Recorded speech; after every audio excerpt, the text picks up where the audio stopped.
Hello मेरे प्यारे भाइयों, कैसे हैं? आई होप कि आप बहुत अच्छे होंगे। हम आज के इस लेक्चर में, आज के इस वीडियो में बहुत एक मोस्ट इम्पोर्टेंट पॉइंट करने वाले हैं कि हीरोज फार्मूला का यूज और हीरोज फार्मूला की जरूरत हमें क्यों पड़ी और कैसे पड़ी। तो चलिए हम पहले देखते हैं हीरोज फार्मूला का जरूरत हमें क्यों पड़ी। क्या इस फार्मूला से क्या एरिया नहीं निकाला जा सकता था? निकाला जा सकता था, बट हीरोज फार्मूला का जरूरत हमें क्यों पड़ता है, इसके पीछे का रीजन क्या है, उसके बारे में हम जानते हैं। तो पहले हम लिख देंगे हीरोज फार्मूला होता क्या है। तो एरिया निकालने का हीरोज का फार्मूला होता है एस, जिसमें होता है क्या एस माइनस का ए और एस माइनस का बी और एस माइनस का क्या होता है सी होता है। अब इसकी जरूरत क्यों पड़ती है हम देखने वाले हैं। तो पहले हम आपसे देखेंगे कि ट्रायंगल्स कितने टाइप के होते हैं और किस किस को निकालने में कोई दिक्कत नहीं थी और किस ट्रायंगल्स की एरिया निकालने में दिक्कत हुई थी जहां से हीरोज फार्मूला का उत्पत्ति हुआ था। चलिए हम चलते हैं। जैसे देखिए, आपने पढ़ा होगा क्या कि जो एरिया ऑफ ट्रायंगल होता है वो होता है 1/2 इंटू बेस इंटू हाइट होते हैं। तो जो ट्रायंगल्स आपके होते हैं, ट्रायंगल्स कितने टाइप के होते हैं? तो ट्रायंगल मेनली 3 टाइप का होता है। एक होता है इक्विलैटरल ट्रायंगल, दूसरा होता है आइसोसेलेस ट्रायंगल और तीसरा होता है स्केलेटल ट्रायंगल। तो इक्विलैटरल ट्रायंगल क्या होता है? इक्विलैटरल ट्रायंगल की एरिया क्या इस पे निकल सकती थी कि नहीं निकल सकती, देखते हैं हम। इक्विलैटरल ट्रायंगल वो ट्रायंगल होता है जिनके ऑल साइड आपस में क्या होते हैं, बराबर होते हैं। जैसे इस ट्रायंगल की बात करें तो ये एक इक्विलैटरल ट्रायंगल है, ये ए बी और सी इसके वर्टाइसेस हैं, ए बी सी हो गया। तो क्या इस ट्रायंगल की एरिया इस फार्मूले से नहीं निकल सकती थी? निकल सकती थी। देखिए हमारे पास इसमें चाहिए 1/2 इंटू बेस इंटू चाहिए हमारे पास क्या हाइट, बट इस ट्रायंगल्स में हमारे पास हाइट नहीं है, बट ये इक्विलैटरल ट्रायंगल है। तो इक्विलैटरल ट्रायंगल में हम इसके बीच में क्या करते हैं, एक परपेंडिकुलर लाइन ड्रॉ कर देते हैं। सबसे पहले देखते हैं कि ये फार्मूला लगता कहां पर है। तो देखिए ये फार्मूला अप्लाई होता है आपके राइट एंगल ट्रायंगल पर। राइट एंगल ट्रायंगल का मतलब होता है कि इसकी एक एंगल 90 डिग्री फॉर्म होती है और जो ये होता है ये हाइट हो जाती है और ये हो जाता है क्या हमारा बेस हो जाता है। यानी किसी भी सरफेस पर यानी किसी भी बेस पर अगर परपेंडिकुलर लाइन ऐसे पड़ती है तो वो हाइट का काम करती है। तो अगर कोई भी एक एंगल 90 डिग्री का बनता है तो इसका एरिया निकालने का फॉर्मूला होता है क्या base into height. 1/2 base into क्या होता है हाइट होता है। और अगर इस ट्रायंगल की बात करें हम इक्विलैटरल की, इसमें हाइट हमारे पास नहीं थी। जब हाइट नहीं थी तो हमने यहाँ से एक परपेंडिकुलर लाइन ऐसे ड्रॉ की और जब हमने इसकी परपेंडिकुलर लाइन यहाँ पर ड्रॉ कर दी तो ये क्या हो जाएगा, यहाँ पे एक देखिए राइट एंगल ट्रायंगल में क्या हो जाएगा, बढ़ जाएगा। अब जब ये राइट एंगल ट्रायंगल में बढ़ जाएगा तो ये दो इक्विलैटरल ट्रायंगल में बढ़ जाएगा ये। यानी यहाँ से अगर हम इसकी हाइट निकालें यहाँ पे तो इसकी हाइट पड़े तो देखिए जो बेस होगा, ये बेस जो 10 था तो वो हो जाएगा ये 5 और ये हो जाएगा क्या 5।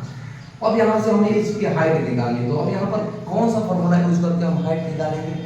तो आपने एक पढ़ा होगा पाइथागोरस ट्रिपलेट। पाइथागोरस ट्रिपलेट क्या होता है कि हाइपोटेनियस का स्क्वायर, हाइपोटेनियस का मतलब इसका स्क्वायर इज इक्वल टू होता है कितना, बेस का स्क्वायर प्लस परपेंडिकुलर का स्क्वायर यानी हाइट का स्क्वायर।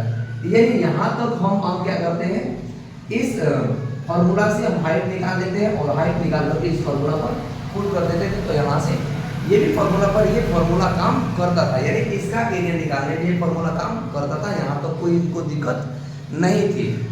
इसके अलावा भी इक्विलैटरल ट्रायंगल का एक एरिया का फॉर्मूला होता है, वो होता है क्या, एरिया जो होता है इक्विलैटरल ट्रायंगल का होता है √3/4 इंटू साइड का क्या होता है स्क्वायर होता है। क्या होता है, साइड का स्क्वायर होता है।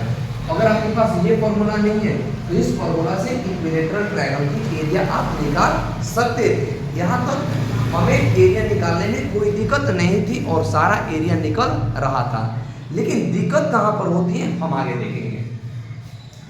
जो सेकेंड टाइप का ट्रायंगल आता है वो आता है आइसोसेलेस ट्रायंगल। अब देखिए आइसोसेलेस ट्रायंगल क्या होता है हम उसके बारे में भी जान लेते हैं अच्छे से। उसके बाद देखिए कि दिक्कत कहाँ पर है, हमें क्यों लगा कि हमें ये वाली एरिया का फॉर्मूला हमें चाहिए। तो इसको हम मिटा लेते हैं। जैसे देखते हैं अब आइसोसेलेस ट्रायंगल होता क्या है। आइसोसेलेस ट्रायंगल वो ट्रायंगल होता है जिनके दो साइड आपस में क्या होते हैं, बराबर होते हैं। जैसे हमने ले लिया ये 10 और ये होगा क्या 20, मतलब तीसरी साइड उसकी बराबर नहीं होती है। तो क्या इस ट्रायंगल का एरिया इस फॉर्मूला से निकल सकता था कि नहीं निकल सकता था? निकल सकता था। क्यों? क्योंकि हमारे पास बेस था और परपेंडिकुलर हाइट नहीं थी, तो हाइट नहीं थी तो हमने क्या किया, यहाँ पर एक परपेंडिकुलर लाइन इसमें भी ड्रॉ कर दिया, और जब परपेंडिकुलर लाइन ड्रॉ कर दी यहाँ पर राइट एंगल ट्रायंगल बन गया। और जब ये राइट एंगल ट्रायंगल बन गया तो जो बेस था ये 10 दो पार्टों में डिवाइड हो गया, यानी टोटल जो ये 20 था 20, वो अब 10 ये और ये 10 हो जाएगा, मतलब दो पार्टों में डिवाइड हो जाएगा। फिर हम क्या करेंगे, यहाँ पर लगाएंगे यही वाला पाइथागोरस ट्रिपलेट लगाएंगे। पाइथागोरस ट्रिपलेट हाइपोटेन्यूज का स्क्वायर प्लस बेस का स्क्वायर प्लस परपेंडिकुलर का स्क्वायर। अब जो h होगा यहाँ से h हम इस फार्मूला से निकाल लेंगे, और इस फार्मूला को हम पुट कर देते थे, तो यहाँ तक भी हमें कोई एरिया निकालने में दिक्कत नहीं थी। लेकिन दिक्कत हुई कहाँ पे, अब जो थर्ड टाइप का जो ट्रायंगल है एस्केलेंट ट्रायंगल, इसकी जब एरिया निकालने की बात हुई तो फार्मूला फंस गया। क्यों, देखते हैं क्यों। अब उसमें से क्यों नहीं आता था देख लेते हैं। अब पहले तो जानेंगे कि जो एस्केलेंट ट्रायंगल होता है, एस्केलेंट ट्रायंगल होता क्या है। जैसे यहाँ पर हम एस्केलेंट ट्रायंगल देख पा रहे हैं, तो एस्केलेंट ट्रायंगल में क्या होता है, इनकी जो तीनों साइड्स आपस में होती है वो क्या होती है, अनइक्वल होती है। जैसा हमने लिया कि ये 5 है, ये 6 है और ये क्या है 7 है। अब आप सोच रहे होंगे कि क्या हम इसमें से एक लाइन ऐसे परपेंडिकुलर ड्रॉ कर दें तो क्या ये हाइट का काम नहीं करेगा, हाइट का काम करेगा, बट हमें ये नहीं पता होता था कि ये कितने साइड, यानी ये x है, ये क्या है y है। जिस तरह हमें ये इसमें पता होता था कि 20 है, तो परपेंडिकुलर ड्रॉ करने पर वो दो पार्टों में डिवाइड हो जाता था। बट यहाँ पर आप परपेंडिकुलर इसमें ड्रॉ कीजिएगा तो देखिए ये इधर बड़ा हो गया और ये क्या हो गया इधर छोटा हो गया, तो ये आपको तो एग्जैक्ट पता नहीं चला कि कितने सेंटीमीटर का है, कितने मीटर का है, और ये भी नहीं पता चला कि ये भी कितने मीटर का है। तो अब यहाँ से क्या हुई थी, 10 DC में AD में 10 AD में एक साइंटिस्ट आए, यानी कौन से 10th AD में एक साइंटिस्ट आए जिसका नाम था क्या, ह्यूरोन्स। और ह्यूरोन्स साहब ने यहाँ पर उनको लगा कि ये एरिया इसका नहीं निकल सकता था, निकल रहा है, तो उन्होंने क्या किया, एक फॉर्मूला दिया जिसका फॉर्मूला का नाम होता है S से हम मेजर करते हैं S माइनस का A, S माइनस का B और S माइनस का C, S माइनस का C। जहां पर S क्या होता था, S जो हमारी होती थी, S को हम बोलते हैं सेमी पेरीमीटर। क्या, सेमी पेरीमीटर। अब सेमी पेरीमीटर निकालते कहते थे S हम निकालते थे A plus B plus C upon में 2। अब आपके मुझ में आ रहा हो कि S क्या है, S आपके पास सेमी पेरीमीटर है, सेमी पेरीमीटर निकालते हैं A plus B plus C upon में 2।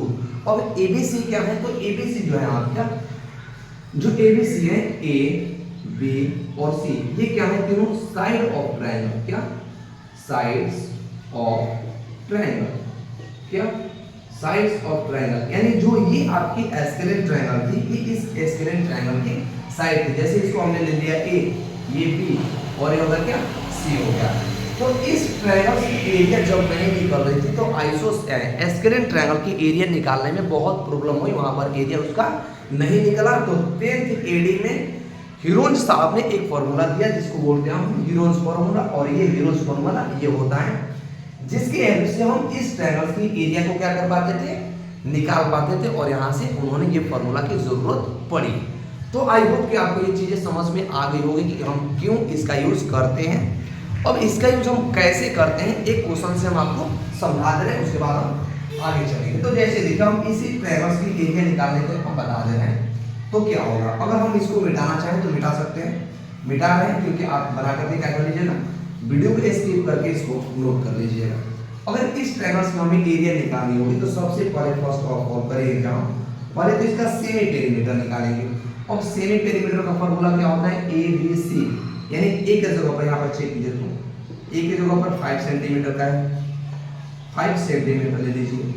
B के जगह पे क्या है देखो तो B 6 सेंटीमीटर है, यानी साइड है, एक्चुअली ट्रायंगल में साइड है।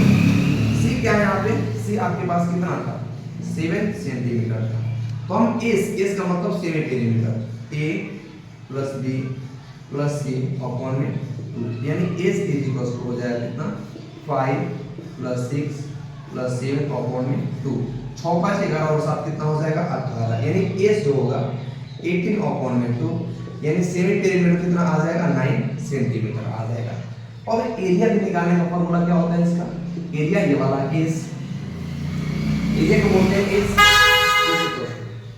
ये होता है S, सॉरी यहाँ पर आपका होता है S एस माइनस बी और एस माइनस सी, ये एरिया होता है। सॉरी यहाँ पर एरिया जो होता है S minus B S minus C. अब जब एरिया इसका निकालेंगे तो क्या हो जाएगा, ये हो जाएगा एस की जगह पर 9 और 9 माइनस ए क्या है देखो तो 5, 9 माइनस का कितना बी यानी 6 और 9 माइनस का सी का मतलब 7। अब ये एरिया हो क्या जाएगा यहाँ से, एरिया हो जाएगा यहाँ से आपका क्या, ये 9 में से क्या जाएगा 4, 9 में से 6 जाएगा 3 और 9 में से 2 जाएगा, सो 7 जाएगा 2। तो जो एरिया इसकी निकल कर आएगी आपकी एरिया ये आएगी 9 इंटू 4 इंटू 3 इंटू 2। अब इसमें से एरिया जब आप निकालेंगे तो क्या हो जाएगा, इसमें से कुछ वैल्यू आपके ब्रैकेट के बाहर आ जाएगी और इस तरह से हम इस हीरोज फार्मूला का यूज करते हैं। आई होप कि ये क्वेश्चन और आपको ये डाउट खत्म हो गया होगा कि हीरोज का फार्मूला यूज हम क्यों करते हैं और इसके पीछे का कारण क्या है। तो चलिए मिलते हैं नेक्स्ट वीडियो में और नेक्स्ट क्वेश्चन के साथ मिलेंगे और नेक्स्ट कंसेप्ट के साथ मिलेंगे। अगर आपको वीडियो अच्छा लगा तो दोस्तों के साथ अवश्य शेयर करें, चैनल के साथ अवश्य जुड़े। मिलते हैं नेक्स्ट वीडियो में।